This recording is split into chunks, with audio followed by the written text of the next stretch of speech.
உண்மையாவே காலேஜ்ல நீ என் கூட படிச்ச அயலி தானா?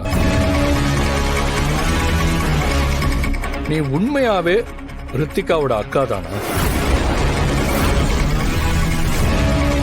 இல்ல உண்மையாவே நீங்க 2 பேருமே டீச்சர்ஸ் மட்டும்தான்? ஒழுங்கா உண்மையை சொல்லிருங்க. நானா கண்டுபிடிச்சேன்னு வைங்க, நடக்கிறதே வேற. ஏய், எனக்கு உங்களை பத்தி கண்டுபிடிக்கிறது ஒன்றும் அவ்வளவு கஷ்டம்லாம் இல்லை. நான் நினைச்சேன்னு வையேன், நாளைக்கே கூட உங்களை பத்தின டீடைல்ஸ் கலெக்ட் பண்ணிடுவேன். அதுக்கப்புறம் உங்களுக்கு தான் அசிங்கம்.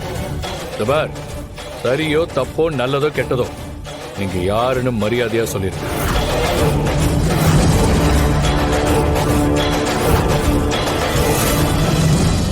இல்ல, நீங்க என்ன சொல்றீங்கன்னு எனக்கு உண்மையாவே புரியல. புரியலையா?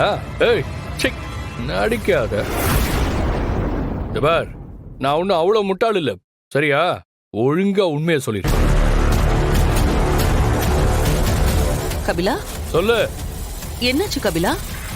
எதுக்கு இப்ப இவங்களை நிக்க வச்சு இப்படி கேள்வி கேட்டுட்டு இருக்க? இல்லக்கா, எனக்கு இவங்க 2 பேர் மேலேயும் டவுட்டா இருக்கு. எனக்கு மட்டும் இல்லக்கா, அம்மாவுக்கு, ரவி மாமாவுக்கு, எல்லாருக்கும் இவங்க மேல டவுட் இருந்துகிட்டே தான் இருக்கு. இவங்க கண்டிப்பா வேற ஏதோ வேலை பார்த்துட்டு இருக்காங்க. அது மட்டும் எனக்கு கன்ஃபார்மா தெரியும்க்கா, கன்ஃபார்மா தெரியும். ஆனா அது என்னன்னு தான் தெரிய மாட்டேங்குது. இல்ல, எதை வச்சு நீ இப்படி எல்லாம் இவங்க மேல சந்தேகப்படுற?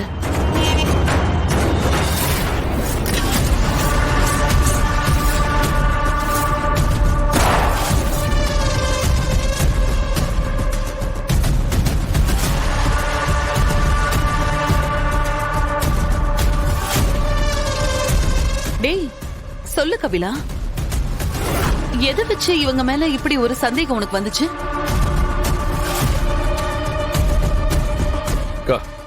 நான் சொல்றது இருக்கட்டும்.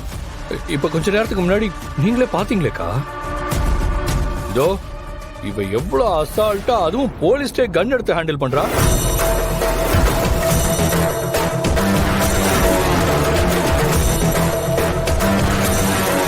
அது மட்டுமாக்கா, இதோ இவன் பேசுனதை நீங்க கவனிச்சீங்கல்ல, எப்படியெல்லாம் லா பாயிண்ட் பேசுறாங்க.